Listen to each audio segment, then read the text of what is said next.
Assalamualaikum warahmatullahi wabarakatuh. Semoga kita semua dalam keadaan sehat walafiat. Amin. Pada kesempatan kali ini saya akan coba membahas atau menggali informasi tentang kejadian yang sekarang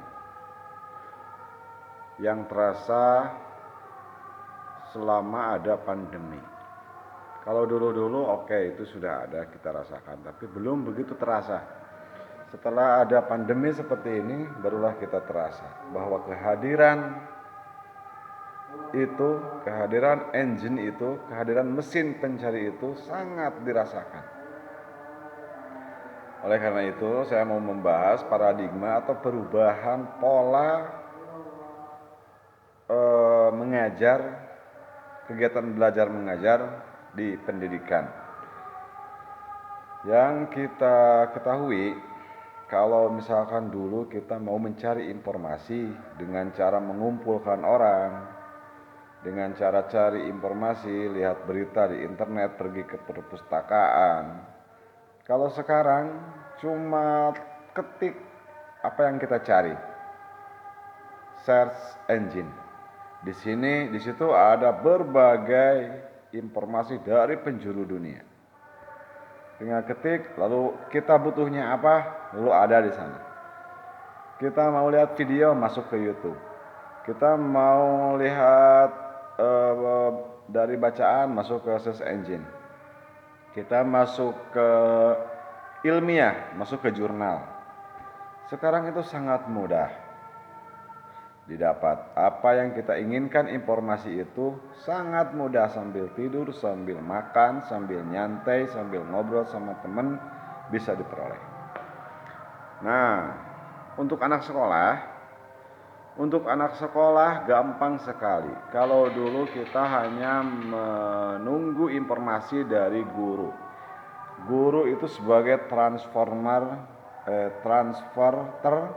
ilmu pengetahuan, sebagai penyambung atau pelurus apa yang kita literasi dari buku dan guru untuk bahan bertanya, untuk ngebahas apa yang hasil literasi kita.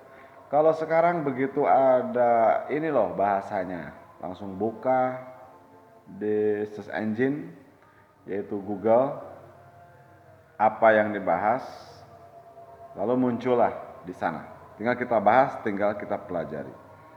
Ilmu matematika, ilmu fisika, ilmu apa aja di sana ada. Apapun informasi di dunia ini ada dalam search engine yang bernama Google Searching. Dari audio, video, kajian ilmiah di sana ada. Untuk anak sekolah dari mulai SD sampai tingkat SMA, SMK bisa mengakses itu. Informasi ada dalam pelajaran sekolah bisa diakses di sana. Nah, alhasil ketika belajar di masa-masa seperti ini, anak sekolah itu tidak pernah merasa bingung, aduh bagaimana ini saya mau mendapatkan materi tentang itu. Tinggal searching.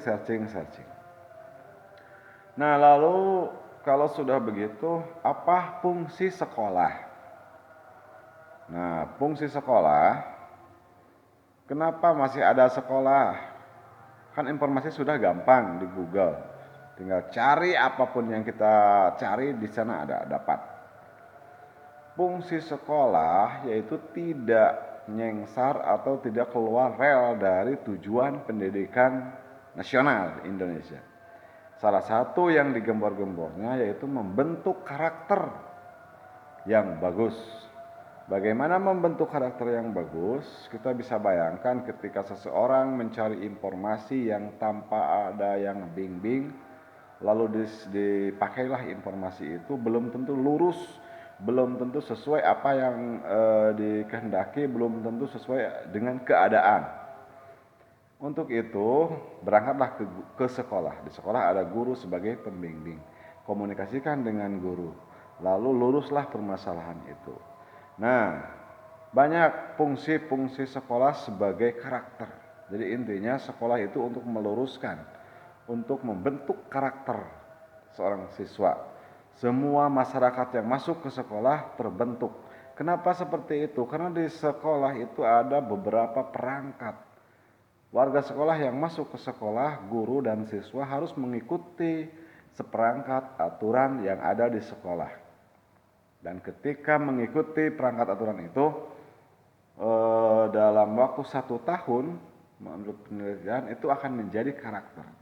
Tidak bisa dikatakan karakter ketika mengikuti aturan perangkat suatu instansi, suatu lembaga, hanya sebulan, 2 bulan tidak akan menjadi karakter karena itu tidak akan menjadi kebiasaan bagi dirinya. Dari hasil penelitian, sesuatu akan menjadi karakter diri seseorang ketika terus continue selama 12 bulan dilakukan. Oleh karena itu, sangat di sini fundamental tidak bisa menyengsar kehadiran sekolah ini sangat diperlukan. Walaupun informasi bisa didapat di mana saja, kapan saja, tapi tetap untuk bimbingan karakter pribadi, sosial dan bangsa apalagi itu didapatkan di sekolah. Karena tidak ada pendidikan karakter yang bisa didapat dari hasil membaca segala macam. Pendidikan karakter itu dari pembiasaan, lahir dari kebiasaan selama 12 bulan terus menerus continue, akhirnya menjadi kebiasaan dan itu menjadi karakter bagi diri seseorang. Nah, lalu selain sekolah itu sebagai karakter, sekolah itu adalah lembaga yang formal. Artinya ketika seseorang sudah ngolotok ilmunya, tapi tidak ada badan yang bisa memberi sertifikat, di dunia kita tidak berarti tanpa sertifikat. Apa sertifikat itu? Ya sekolah mengeluarkan ijazah ketika siswanya sudah lulus mengikuti aturan main belajar di sekolah itu. Baru sekolah itu sesuai aturan mengeluarkan sertifikat berupa ijazah. Nah, itu fungsi sekolah sebagai formalitas, sebagai formal, institusi formal dari suatu negara, yaitu pendidikan.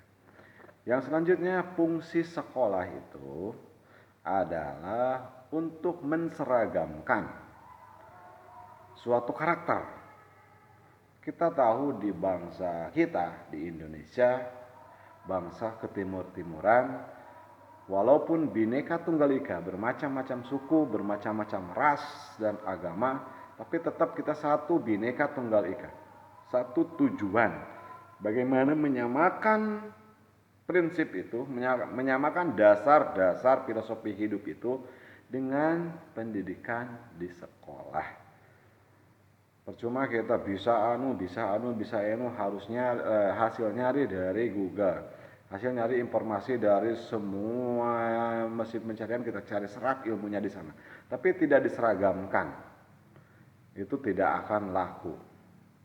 Ilmu kita akan bermain sendiri, one show man nantinya.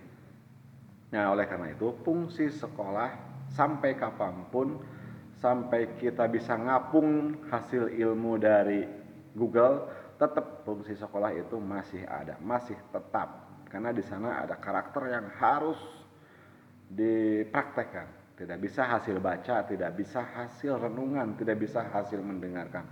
Tetap harus dipraktekkan, ada guru, ada siswa. Dan semua praktek itu tidak ada di yang lain, hanya ada di sekolah. Saya kira cukup sekian. Terima kasih.